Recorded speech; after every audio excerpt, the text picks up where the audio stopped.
Sa kaugnay na balita, pinalaya na ang isa pang consultant ng National Democratic Front ilang araw bago ang peace talk sa pagitan ng pamahalaan at ng NDF sa Oslo, Norway.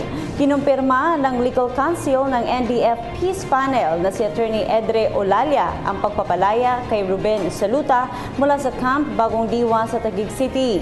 Inaresto si Saluta sa Caloocan City, Marso noong 2015. Ayon sa Armed Forces of the Philippines, commander ito ng New People's Army sa Pasay City.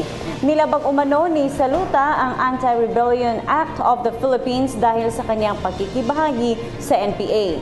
Nananatili namang nakadetine ang apat na iba pang NDF consultants na inaasahang mapapalaya sana kagabi. Ayon sa human rights group na karapatan, patuloy ang kanilang pagtatrabaho para sa pagpapalaya ng mga political prisoner. Matatanda ang binigyan ng pamahalaan ng NDF consultants ng pansamantalang kalayaan para sa peace talks.